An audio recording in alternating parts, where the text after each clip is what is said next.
August 30 റിലീസാവുന്ന കട്ടപ്പാടത്തെ മാന്ത്രി എന്ന സിനിമയിലെ ഒരു പ്രധാന വേഷം ചെയ്യുന്ന തേജസ് ആണ് നമ്മുടെ കൂടെ ഉള്ളത്. Welcome to Nastik media. Welcome. അപ്പോൾ എന്തൊക്കെയുണ്ട് വിശേഷം? നല്ല വിശേഷം.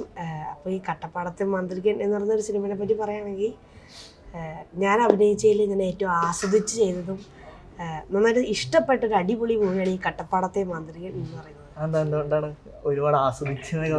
അതായത് ഇപ്പം ഞാൻ ഒരു സിനിമയിൽ നമ്മൾ അഭിനയിക്കുമ്പോൾ ഡയറക്ടർ പറയുന്ന പോലെ ഒരു ഡയറക്ടർ എന്ന രീതിയിൽ തന്നെയാണ്. പക്ഷേ ഈ സിനിമയിൽ നമ്മുടെ ഡയറക്ടറായ ഫൈസൽ ഹുസൈൻ സാറ് ഒരു കൂട്ടുകാരനെ പോലെ അല്ലെങ്കിൽ ഒരു സഹോദരനെ പോലെ ഒന്ന് ഭയങ്കര ഫ്രണ്ട്ലി ആയിട്ടുള്ള ഒരു ഡയറക്ടറിനെ ഞാൻ ആദ്യമായിട്ടാണ് കാണുന്നത്.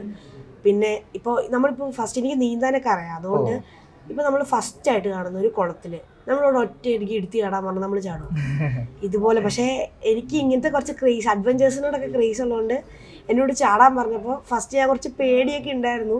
പിന്നെ ഞാനെടുത്ത് ചാടി നീന്തി കുളിച്ച് അങ്ങനെ പാട്ട് സീനിലൊക്കെ അങ്ങനെ കുറേ വെറൈറ്റി ആയിട്ടുള്ള കുറച്ച് കലാവേദികളൊക്കെ നമ്മൾ ഈ സിനിമ ചെയ്തിട്ടുണ്ട്. ഇത് ചെറുതിൽ നിന്ന് വലിയ ഒരു ഗംഭീര പടമാണ് ഈ പടം. സിനിമയിലെ വേഷം നായകന്റെ അടുത്ത കൂട്ടുകാരനാണ് കുട്ടിക്കാലത്തെ ടിപ്പു കഥാപാത്രം. എങ്ങനെയുണ്ടായിരുന്നു ആ ഒരു ക്യാരക്ടർ ചെയ്യാൻ? ആ ക്യാരക്ടർ എന്ന് പറയുമ്പോൾ ഒരു അടിപൊളി ക്യാരക്ടറായിരുന്നു.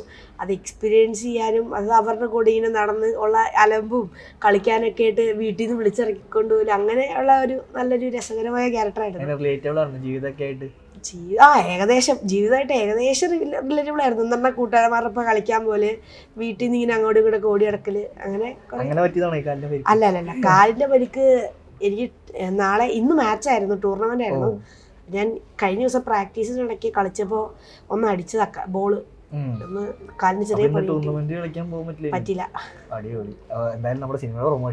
അതെ, അതല്ലെങ്കിൽ ഇപ്പൊ ഇത് 8-ാം തീയതി പറഞ്ഞത് ഇപ്പൊ ഇങ്ങോട്ട് ആക്കിയതാണ്. ലൊക്കേഷൻ ഇതിപ്പോ കുറെ സ്ഥലത്ത് ലൊക്കേഷൻ ഉണ്ടായിരുന്നു.